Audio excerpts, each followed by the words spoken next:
Recently আমার গানটা দুষ্টু কোকিলে সমস্ত সেলিব্রিটিরা পারফর্ম করছে, মানে ওখানে ক্রেজি হয়ে গেছে। দুষ্টু কোকিল ডাকে রে কুকু কুকু কুকু কুকু মনে বাঁশি বাজে রে কুকু কুকু কুকু। কিন্তু কলকাতায় লাগে উড়াধুরা গানটাতে প্রচুর ইনস্টাগ্রামে রিল হয়েছে। হসপিটালের মধ্যে একটা চেজিং সিন আছে যেখানে শাকিব খান কাউকে একজন উদ্ধার করছে, আমি বলছি না, ওটা ওয়ান শট বলে, মানে ক্যামেরা একটানা শুট চলতে থাকে। ওটা কি করে করলো ওটা আমি দেখে হলিউড মনে হলো না বলিউড, আমি বুঝতে পারলাম না। এমন ব্যাকগ্রাউন্ড মিউজিক ওখানে, এমন পারফরমেন্স, এমন ক্যামেরা ওয়ার্ক, এমন লাইট, খুবই ভালো।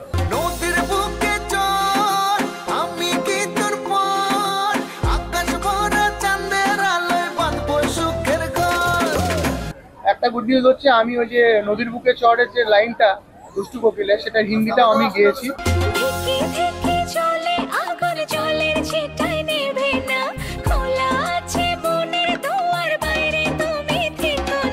বাংলাদেশে কি এই প্রথম আসছেন না এর আগে আসছেন? এর আগে আমি 30 বার এসেছি বাংলাদেশে। 30 বার। আচ্ছা, আপনার তো প্রায় শাকিব খানের প্রায় সিনেমাই দেখতেছি আমরা, আপনার গান দেখেন, গান শুরু করেন। তো বাংলাদেশের এসে আমাদের যে আতিথ্যতা, এটা কিভাবে দেখতেছেন? আমরা কত লোক মানুষ বাংলাদেশি ভাবে এখন আমি আপনাদেরই অংশ, নতুন করে বলবার কিছু নেই। আমাকে অত্যন্ত ভালো ফিল হয় এখানে এসে, আমি খুব আনন্দের মধ্যে থাকি। শাকিব খানের সাথে আপনার সম্পর্কটা সম্পর্কে একটু যদি জানতাম। প্রায় সিনেমায় দেখি ওনার সাথে ভালোবাসে, ভালো প্রফেশনাল সম্পর্ক, বাকি কোনো সম্পর্ক না। ভালো কাজ করতে হবে, কারণ হচ্ছে এন্ড অফ দ্য ডে আমাদেরকে প্রত্যেকে ইন্ডাস্ট্রির জন্য ভালো করতে হবে। আর আমি যদি ভালো গান না বানাই তাহলে সেটা সিনেমার জন্য ভালো হবে না এবং ইন্ডাস্ট্রির জন্য ভালো হবে না। প্রথমত প্রফেশনাল রিলেশন, তারপরে উনি আমায় পছন্দ করেন অ্যাজ এ পার্সন। আমার একবার দুবার দেখা হয়েছিল, অত্যন্ত ভালো আমার সময় কেটেছিল ওনার সাথে। তুফান মুভিটা কেমন দেখলেন? খুবই ভালো একটা সিনেমা, খুবই ভালো। মানে আমার অবাক লাগছে যে কি করে সম্ভব বাংলাতে এই লেভেলের একটা সিনেমা। মানে বাংলায় বাজেট নিয়ে অনেক সমস্যা থাকে, আমরা যে লেভেলে হলিউড বা বলিউড হয় হতে পারে না, কিন্তু এখানে একটা হসপিটালের মধ্যে একটা চেজিং সিন আছে যেখানে শাকিব খান কাউকে একজন উদ্ধার করছে, আমি বলছি না, ওটা ওয়ান শট বলে, মানে ক্যামেরা একটানা শুট চলতে থাকে। ওটা কি করে করলো ওটা আমি দেখে হলিউড মনে হলো না বলিউড, আমি বুঝতে পারলাম না।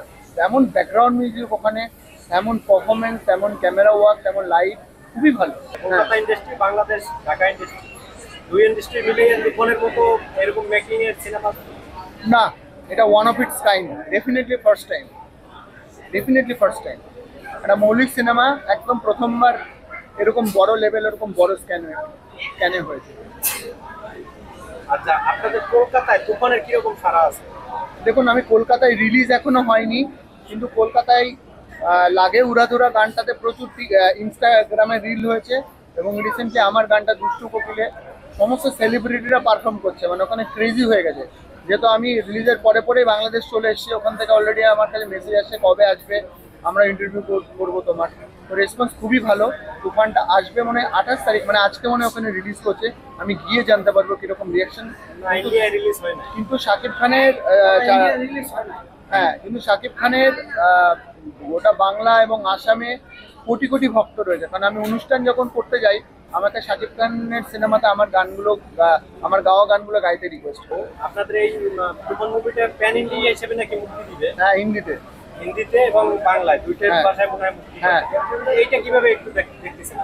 দেখুন, এই ব্যাপারে আমি খুব একটা জানি প্রোডাকশন জানে। আমি একটা গুড নিউজ হচ্ছে, আমি ওই যে নদীর বুকে চড়ের যে লাইনটা দুষ্টু কোকিলে, সেটা হিন্দিটা আমি গেয়েছি, সেই সুযোগটা পেয়েছি।